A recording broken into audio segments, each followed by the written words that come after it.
Hey guys, and thanks for joining us on another episode of Girl, Is That Legal? With your host, attorney Simone Redwine. And I am super excited. Today I have a special guest for you, immigration attorney Christine Hahn. So she's going to be joining us. I just want to give everyone a chance to hop on in. And it's going to be a quick 30-minute max session that we're going to do today. We're going to do a breakdown of Simon. That's Simon Giobatti. I don't know how to pronounce his name. Simon, as in Portia's man, Simon. This is going to be a breakdown of his legal records, right? Specifically, he has recently petitioned the immigration courts. He's been in America since the 80s, and he's petitioned the courts because he wants to be able to stay here, as well as, of course, have permanent citizenship. And basically, he's got some drama going on with his records. Now, if you know me, you know that I specialize in injury law. I also do legal strategy and I give legal commentary. But one area that I don't play with, that I don't really know anything about, is immigration law. And that's in part because ever since, I guess it was September 11th, the government has really taken control over deportations, immigration, homeland security, all of that. So they kind of make up their own rules, and it's quite complex. So while you guys come on in, let's see. I'm going to go ahead and bring on up Christine. Christine, thanks so much for joining us. Hi, Simone. Thank you for having me. Thank you as well. And so to give you guys a bit of background on Christine, Christine is an attorney that is based out of Denver, Colorado.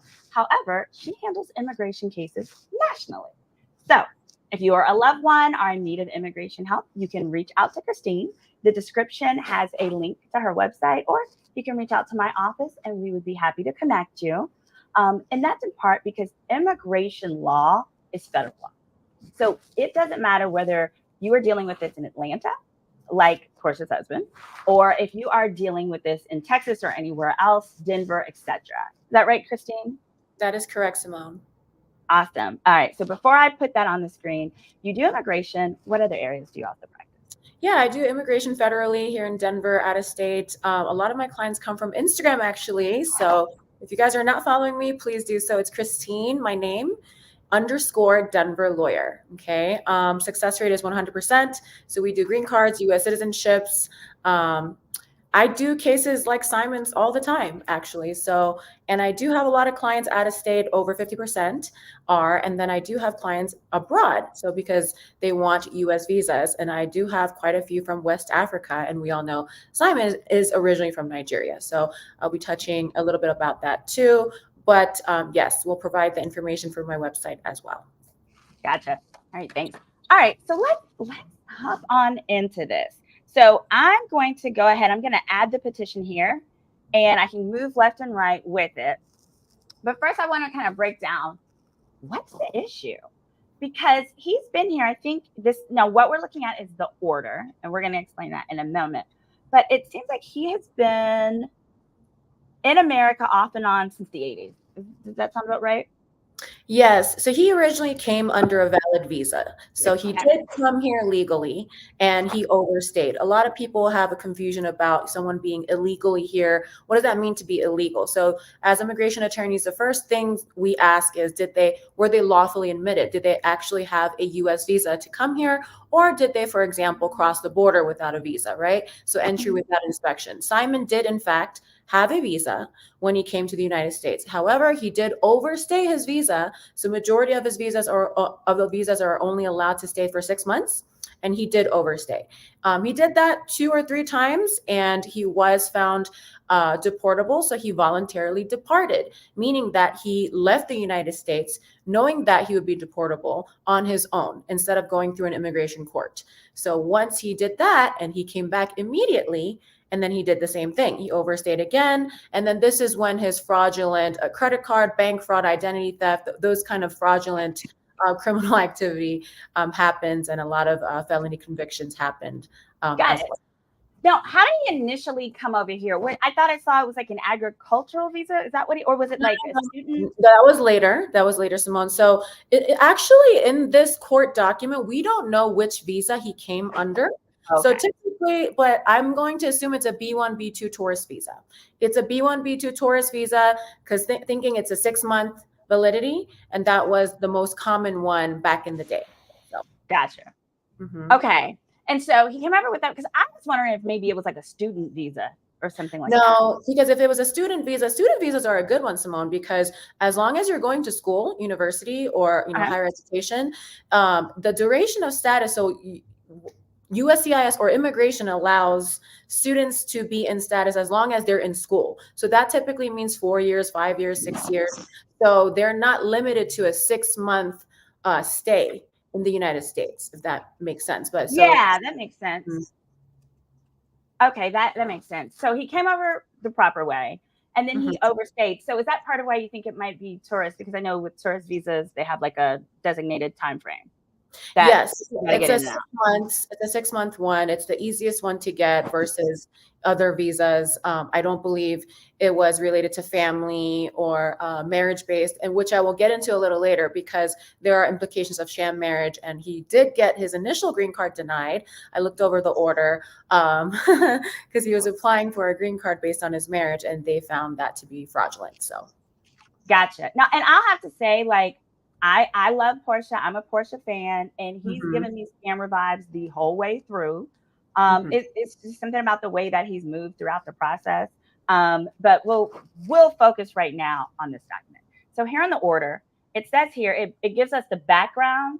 And initially, it's my understanding, Christine, what Simon filed was, it says here, this case arises out of the petitioner's application for U.S. citizenship and naturalization. Basically, he came over one way. Now he wants to permanently be able to be an American citizen, basically. Is that right?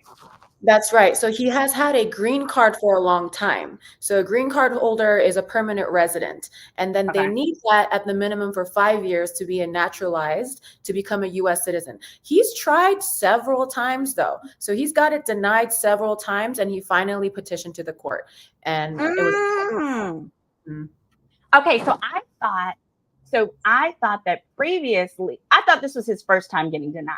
So no. Okay, gotcha. He's applied for U.S. citizenship several times, and they have denied him. And he doesn't like the denial, so he requested a hearing, which everyone has a right to do. And every time he requests a hearing, they reaffirm the denial decision. So now he took it to the court, right? And they, of course, are sticking to the decision. Because prior to that, basically, you go. You're not in front of a federal judge. You're like in front of like an immigration administrative judge. Right. Okay, gotcha. All right, now here specifically, what it says is, let's go.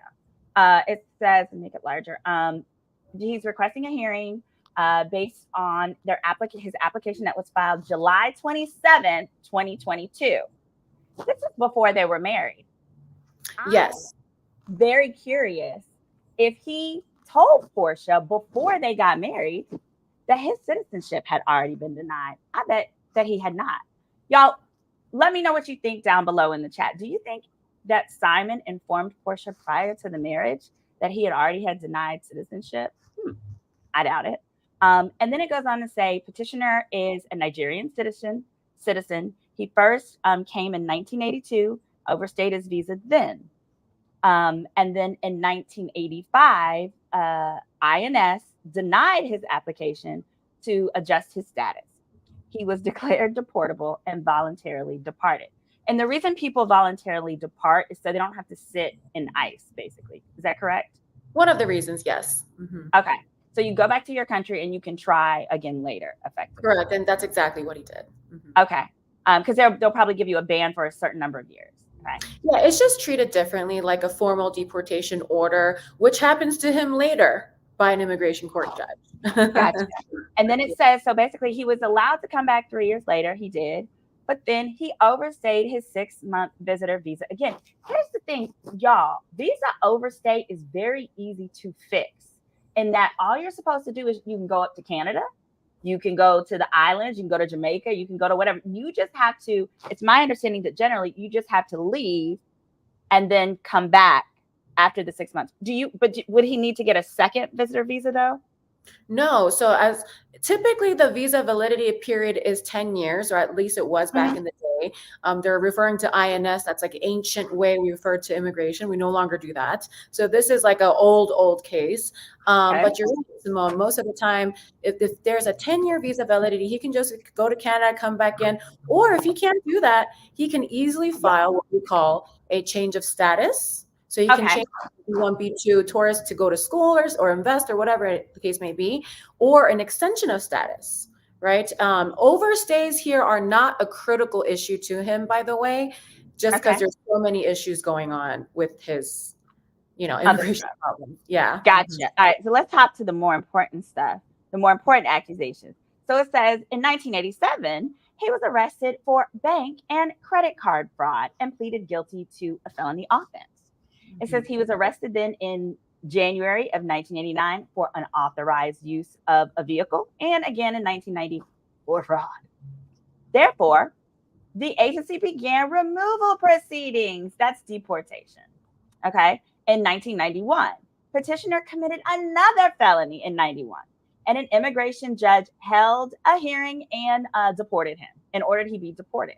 Okay. So then in 1992, he was actually deported and physically removed from the US. Before 92, the March 92 removal, however, it says that in 1988, he actually used a different identity to seek temporary resident status under the Special Agricultural Worker Program. It's almost like a sharecropper type program. It's Yeah. how you, yeah, go ahead. No, you're right, Simone. It's special programs like this exist in immigration. It's more of a humanitarian sort of type of program. But the issue here is, Mhm. yes, he was deported officially by the immigration court Sorry, judge. y'all, my bra keeps showing, so forgive me. I'm going to finish. Continue going. I'm sorry, Christine. My mother is watching. I don't want her to see my boobs.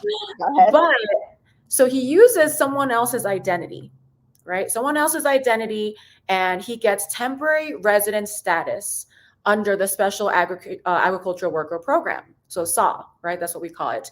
And the problem here is not only did he use someone else's identity, he never properly disclosed his immigration violations and his criminal convictions and etc. So all the fraudulent conduct, and by the way, we didn't even mention the sham marriage, right? The sham marriage Oh, court file as well. That's why his green card application was initially denied when he okay. first applied for a green card.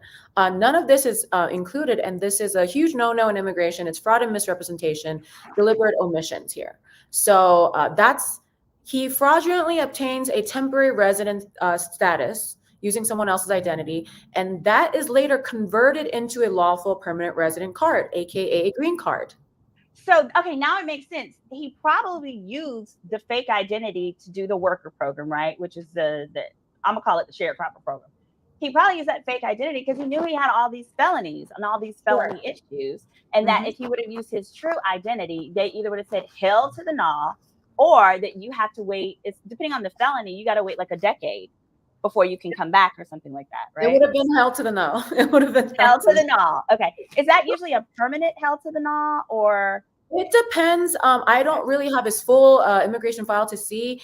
I don't believe it could have been a permanent bar. I don't think so. So there's a lot of different bars here that come into Okay. play. It could be a 10-year bar, 15-year bar, 20-year bar, or a permanent bar. But either Ooh. way, he wouldn't have been able to come back immediately or qualify for immediate immigration benefit. What kind of things have you seen? So once I had this love affair with, unfortunately, probably an international drug dealer. So what kind of things have you seen that create permanent bans? I would assume drugs or like murder. hmm Well, sham marriages actually, there is no waiver for sham marriages. So if there's a factual determination by an immigration court judge that you engage in a sham marriage, meaning that it was not a bona fide marriage, but you only married a US citizen to gain an immigration benefit, and they make a factual finding, then you are deportable and there is no waiver, meaning that you cannot come back with another type of visa. And he did that. He Mm. applied in the 80s, I believe. He was married, and they made a factual determination that it was not a bona fide marriage. They were not residing together. That was a factual determination that they made. And see, that's so interesting that they done that. Let me see. Is that in here? I want to jump to that sham marriage part. It was in the footnotes. Oh, okay, in the footnotes, which I may have accidentally covered up by the heading. But basically, like the important thing with the sham marriage is, do you think that his marriage to Portia might be considered sham? I don't think so. On her end, I know that she loves him, and looks don't matter to her, so she'd be perfectly fine and happy with him. I don't really watch a show like that anymore. I used to in the past. I don't believe it's a sham marriage here. And usually, sham marriage, we use that term when someone is married to someone to gain an immigration benefit. So Gotcha. he didn't marry Portia and apply for a green card. He was already a permanent resident. Yeah. Mm-hmm. Gotcha. Okay, we got that. All right. So going back to it. Okay, so it hops us into they talked about the sham marriage. I think it was in the But to answer there your it other is. question, Simone, yeah, about bars, permanent bars, anything that relates to severe violent crimes, aggravated felonies, raping, sexual children, a Mhm. lot of drug possession and convictions, even though it's very strict. Like marijuana is legal in a lot of states, but federally immigration law, we don't recognize that. So very, very strict, but multiple convictions back to back. Those kind of things equate to permanent bars. Got it. So, and y'all, here's the footnote on page 2 about the sham marriage. Specifically, it says it was deemed a sham because of statements by his spouse that the two of them had not resided together and that the marriage was never consummated. Sorry, meaning they never did it to each other. Now, the way Simon always talks about doing it to Portia and this, that, and the third, that innuendo, yeah, ain't no way, ain't no way. So let's move on, bringing it on up to 2022. So in 2022, he then requested basically a hearing on the decision. How often do hearings change the decisions in situations Not a like lot, not a lot. So when you're requesting a hearing, there you have to show again, like that there has been a clear error, in the application of the law, that you are eligible, in fact, to be a naturalized citizen of the United States. But mainly, typically immigration officers deny a lot of these applications if the applicant does not possess good moral character, which is kind of true here. But I'm actually in this order, they took it easy on him. When I saw it, really? that's how I feel because, they're just, hitting the standards and saying, okay, did basically outside of immigration, did the lower courts make a mistake? And they did not, right? So that's Right. what they're looking at here. And did the petitioner meet his burden? And petitioner meaning Simon here, he didn't meet his burden to prove that the court should grant the petition and that he qualifies for naturalization because immigration officers were clear as to their reason for denial. It's straightforward, saying that he was never lawfully admitted as a permanent resident, meaning that he made misrepresentations and fraudulently obtained his green card. So his green card is not real, right? So if you don't have, if you don't have a real green card or permanent residency, how can you become a naturalized citizen, right? Got you.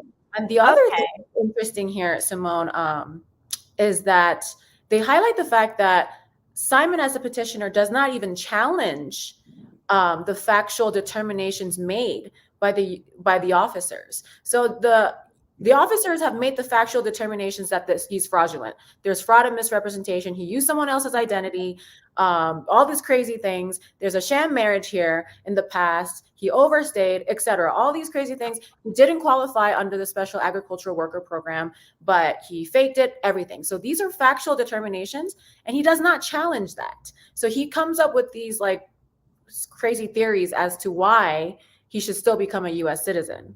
One of the things he's saying, like, well, for 3 decades, you guys didn't challenge me. For 3 decades, I've been living as a green card holder. But then they're saying, like, yeah, because you fraudulently lied to us. You're not going to gain a benefit out of that. So he does not meet the burden of proof. Therefore, it's denied. So basically, to clarify, what is it that he would need to prove to be able to overcome the objections and stay? In this court, the highest court right now? Yeah. In this court, he needs to prove basically that the USCIS officers' decisions were wrong. So they applied the wrong law, or they made a wrong factual determination. But they didn't, because they're going off the record, right? And by the way, Right. this would never happen today, by the way, like how he pulled that off back in the Which day. part? Well, using someone else's identity and Oh, yeah, using someone else's identity and saying, one of the questions is, have you ever committed a felony, been convicted? He said no, right? Have you ever, because lied he's or answering as that other person, whoever that other person is. exactly? Have you lied or omitted information to gain an immigration benefit? No. So these are all, big no-nos, and it can't happen today. And immigration would not grant this person temporary resident status, because now we have fingerprinting. That's what I was thinking. Yeah, like I just got back from Mexico, and you kind of Biometrics every single time. So you know how easy he got the visa, he overstayed, he left, came back in so quickly, and he's doing crazy things. It can never happen today, because the first thing we do and we're required is the biometrics. Every immigration office under Department of Homeland Security requires that. got you. Okay, so did they say how they found out that he was using a fraudulent ID or whatever for the worker program? No, they didn't say that, but immigration finds out. Gotcha. Because I thought maybe like at least make the argument like, oh yeah, that's my African name. Like, I go to school with, Nigerian students all the time. Where you go to school and they're like, Tommy Kelly, and their real name is like, it's a whole different person. And the thing is, it's funny because he raises that argument, like, you guys left me alone. You didn't challenge me for 3 decades of my permanent residency status. I'm a lawful permanent resident. This is a valid green card. But the thing is, you're right. Like, it wasn't lawfully obtained, but immigration does not really figure things out until you apply for U.S. citizenship. So he applies, right? He applies in 2022 again, right? 2022, was it November or October? Does it say the first time he applied, or was 2022 yes, the first time? He applied, I think this is his second or third time, something like that. It's in the order. Mm-hmm. Yeah. Oh, Miss Nebraska says, so was it smart on Simon's behalf to have his wife Portia be on well-known reality show, being that it's going to get all this attention to his situation? I would think not. But Simon don't strike me as the smartest in the bunch.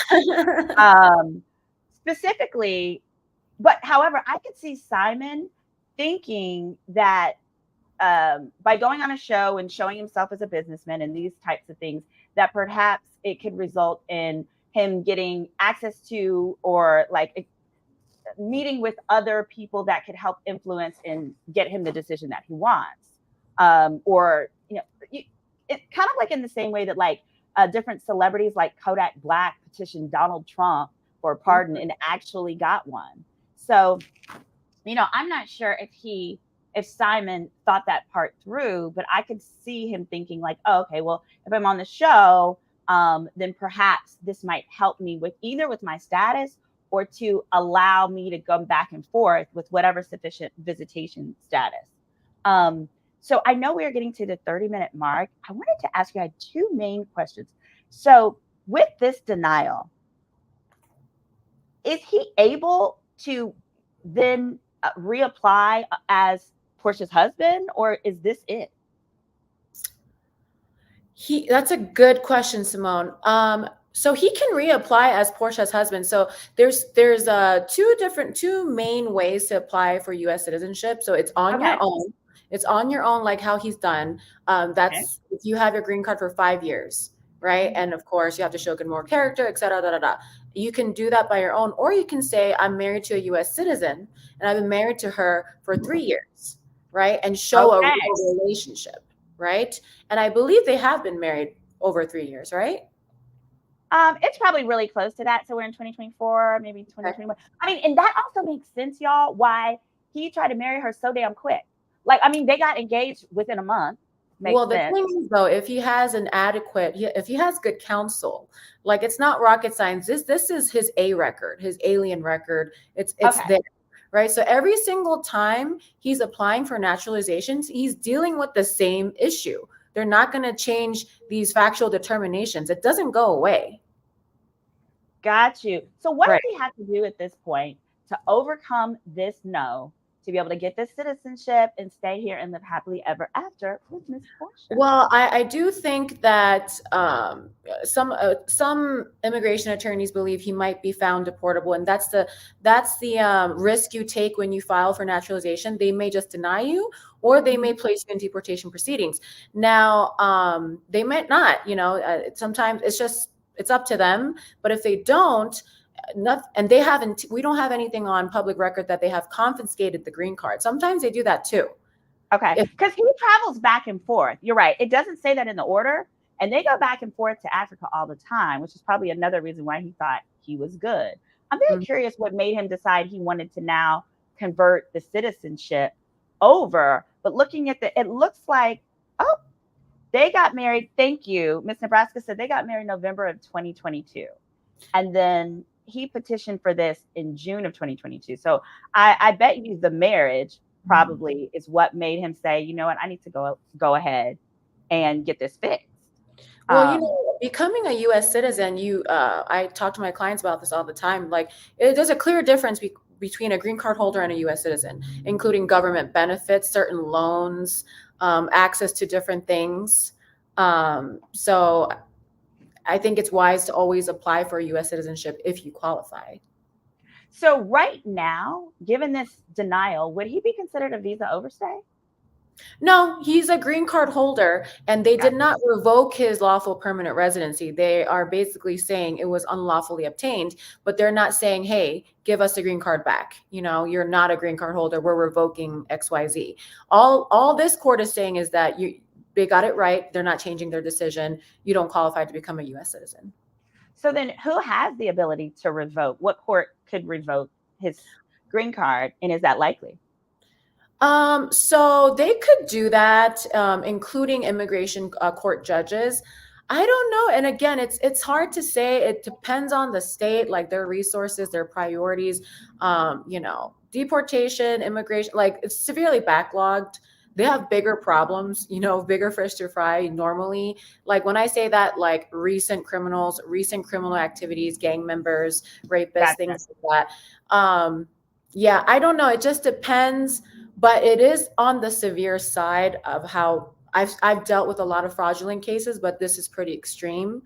So if they want to teach him a lesson, they would, Gotcha. And especially now that he's on such a public show, that Right. it seems like that could actually be to his detriment if they want to make an example of him. So Yes. basically, it sounds to me like if Trump gets reelected, Simon, if Trump gets reelected, you are probably going to be deported. You are probably going to be sent home. As an example, your Black self is going to be sent home. They love to make examples of us. So I could definitely see that. But then I guess just to recap and just to summarize it. So it sounds like, well, usually with this kind of order, would they usually make a determination one way or another to revoke the green card or not? No, because this is just him petitioning to the highest court saying that USCIS got it wrong. Their constant denial is wrong, and that I should be granted U.S. citizenship. But he doesn't show that he qualifies. He's not meeting any legal requirements to do so, and so they're standing by the decision. Yeah. Okay, gotcha. And so then to ultimately be able to meet a legal requirement, for example, now that he's married. So if he wants to petition and say, all right, fine, you guys say I didn't qualify because of all that other stuff that happened 30 years ago. I think the last thing was like 1991. Okay, I haven't had any issues since the 90s. I want to petition today as the spouse. Oh, well, first, he's not at the 3-year mark, but but this is his second marriage. Well, this is his 4th or 5th marriage, but we know it's at least the second marriage to an American girl. Can he stack those? He can't stack those marriages, huh? No, he can't. And again, even if he does, he can reapply today. Then nothing stops from applying. But the hurdle is always going to be the same. He was never a lawfully admitted permanent resident. He uses someone else's ID under the special agricultural program. So that was fraudulently done. That was converted into the green card, fraudulently done. Therefore, they're not going to reward this fraudulent behavior. And you have to be a lawful permanent resident to become a U.S. citizen. I don't think he's ever going to become a U.S. citizen. Could he become a lawful permanent resident as Portia's husband? He's already a lawful permanent resident until immigration revokes his green card. Okay, once it gets revoked, then potentially he could start all over. But That's true. more than likely, if they revoke him, they're going to want him to. They're going to deport him or tell him to get the hell out of here. They could deport him. Otherwise, he would need to file a waiver or multiple waivers, depending on his inadmissibility and, his previous, his whole crazy immigration file. Gotcha. So the bottom line, his big issue is no matter which way he cuts it, even if he tries to reapply as Portia's husband, they're still going to look at his prior bad acts. Yes. And so they have the ability to say, yeah, but you still did all these other things. And even when you never denied it, you never pretended like it didn't happen. You were still that scammer. So it sounds like unless they feel like enough time has passed, for example, for them to give grace or to not focus so much on that, then perhaps he would be an issue. Oh, but I wanted to ask though, but okay, he claims to be this multimillionaire. I have no idea what he does. I think it's like import, export. That's what they all say, especially drug dealers. But if in fact he has a legitimate business making legitimate millions, would immigration look to that, basically look to the fact that he's providing jobs and helping the economy or whatever the hell, and use that to perhaps say, all right, we're going to forgive your old scamming and look at you now 30 years later as this millionaire progressive person that helps the economy? Depends on the immigration benefit he's applying for. For naturalization, no. He cannot overcome what's on this record. They're basically saying his green card is fake. So how can we get the fake green card and reward you for the scamming behavior and act like you obtained this lawfully and become a citizen? Now, if he's placed in deportation proceedings, yes, community ties, how long he stayed in the United States, his family members being U.S. citizens, including his wife, him being a great businessman, employing all these U.S. citizens, helping the economy, all of those things matter. There are definitely equitable arguments to be made in court, as well as in waivers. But in this instance, to become a naturalized citizen, you have to show you are a lawfully admitted permanent resident, and he cannot do that. Gotcha. All right. So he can't show he was lawfully admitted. He would have to effectively have the current green card revoked and effectively apply under, like, all over again, basically attempt to apply all over again, perhaps as her husband, and take the risk that they're going to look at his history and say, scram, no thank you, and get out of here. Yeah, and it's going to be very complicated depending on how far back immigration is going to look at. He may need to leave the country and do that. And the whole thing is, as you see in the order, they're not going to reward his fraudulent behavior. Gotcha. And then, and finally, before I leave and give you, before you leave, and I want to give you a chance just to let us know how we can contact you. I remember with the Tory Lanez case, while he was awaiting sentencing, he went and he married his baby's mom. I just want to clarify for the audience. If you're going to use marriage as the means by which you're supposed to be able to stay in America, doesn't that have to happen before you commit the felony, before you're convicted of the felony? Because it seems like here, he knows now that he's serving time for a felony, he's going to be deported, and that perhaps he used the marriage as a way to stay. Yeah, so every case is different. Depends on, and sometimes felonies are bad, of course, but it's not always felonies. It's, it's bad conduct or specific crimes that immigration just does not like. And dishonest acts, fraud is like probably number 1 or 2 up there, along with violent crime. So I have a lot of clients saying, right. And a lot of clients tell me like, oh, it's not a big deal. It was just this, like, for example, like shoplifting, lying on a government application, saying something so you can, get a scholarship or whatever, acting like you're someone else. Those things are the worst because we just don't like that here in America. So good moral character issues. So it really depends. And that's more so like a case strategy you should be discussing with your immigration attorney, depending on your criminal record, if you're going through it right now, or whether you're placed in immigration court, or you're about to, or you're outside of immigration court. It's all a case strategy. So you should definitely lawyer up and talk to your immigration attorney. Awesome. And how can people contact you? And remember, guys, Christine Hahn is an immigration attorney based in Denver, Colorado, but she can help you nationally because it's under federal law. Yes. So you can contact me. Instagram is the best way. Christine, CHRISTINE _ Denver lawyer. Or you can go to my website, www.han-legal.com. And like I said, I represent clients in all 50 states worldwide. We have a lot of clients in South America, Asia, West Africa, everywhere. And in the US, of course, Denver, Atlanta, LA, New York, Dallas.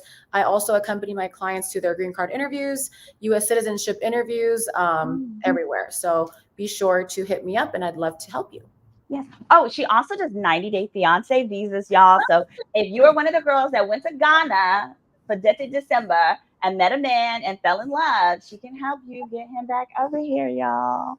I'm so envious. I want to go next year. But fiance thank you so much. Yes, you're welcome. Fiance visas for sure. It's one of my favorites too, Simone. And just so you guys know, 100% success rate. So that's really impressive. Success rate. When you do your consultations with the client, you really tell them the truth and you take on the ones you're passionate about and that you feel you'll be successful with.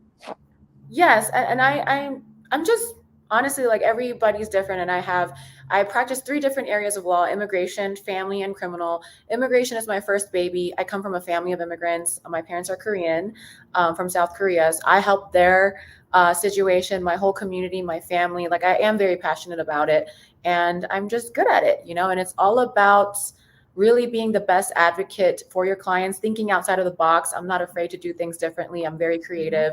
So yeah, all of that. And I'm blessed to do what I like, though.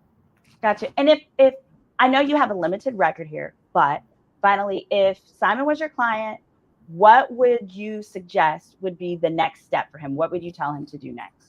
Oh gosh, if Simon was my client, if Simon was my client, I'm assuming he went through a whole lot of attorneys, which I don't take on cases like that.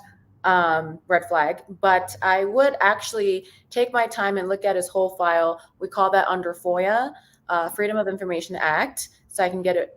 Basically, he probably has 50 to 100 pages. He's done USCIS interviews, from Department of State interviews to get the visa, apply it here, and now to this court. So I would need to really take my time and get the best strategy for him. And I would make some calls because, I can pull some strings. I would make some calls. He's in Atlanta, right? This is from a court in Atlanta. Right. So I would call some of my friends and see what the temperature is like at USCIS over there and an immigration court, and what they're doing and the approval rates and what are the requirements, which judges are more likely to do X, Y, and Z. So that would be the next step, and see what we can do. But the biggest thing, sometimes I tell my clients, like, hey, leave it alone. Stop applying. Right? Applying. Because of the fact that they haven't revoked his permanent, his green card. Well, the thing is, naturalization applications, officers can approve your application, they can deny it, or they can put you in deportation proceedings. So if I feel like you're actually deportable, and I can make that determination after I look at his whole A file through FOIA, you might be deportable, or you're definitely deportable, then I'm not going to take on that case, and advocate on my client, because that would be a disservice. So, yeah.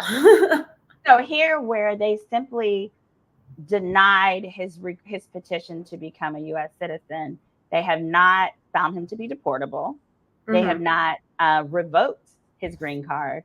So he's just kind of in limbo. Is that right? Yeah, he really is. And he can still go back and forth to Africa as of now. As of now. But I have seen, so Simone, they don't always immediately issue, we call an NTA, notice to appear. So Okay. notice to appear meaning you are placed in deportation proceedings. So now you know you're placed under deportation proceedings and okay, they're trying to deport me. It's not always immediately issued. Sometimes it comes in 6 months, sometimes it takes a year. It just depends on what they're trying to do. So as of now, he is in limbo. But you can always check. I always tell my clients who are scared about that, use your A number, which is on your green card. You can do the hotline number and call the immigration court and see if you are, in fact, placed in deportation proceedings. Gotcha. Yeah, because this just happened January 11th. So it's in immigration years, which are like dog years. Yes. That's actually pretty recent. That's not that long ago. Yeah, and also, immigration is very political. It's election year. Historically, laws change overnight when it comes to immigration. There's a lot of things going on, hot topics with DACA, with, so many more green card eligibility and things like that. So it really depends on who becomes our next president and what they're trying to push as well. And finally, for real, do you think it would be better for Trump to get elected for him or Biden?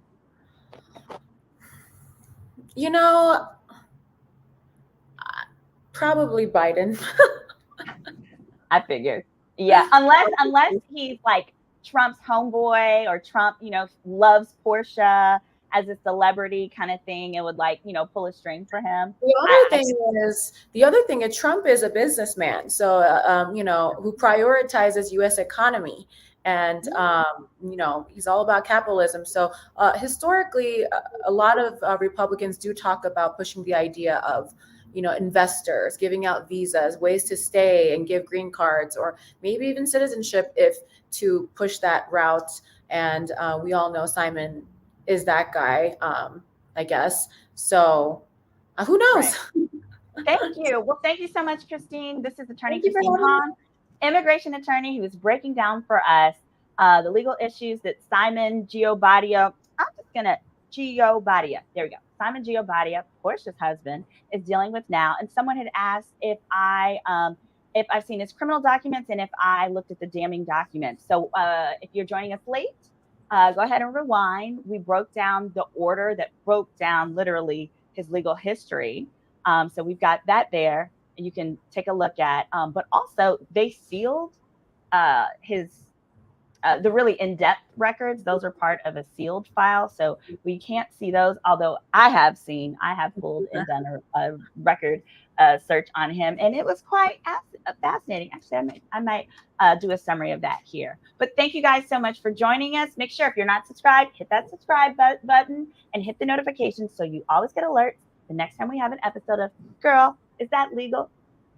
Take care.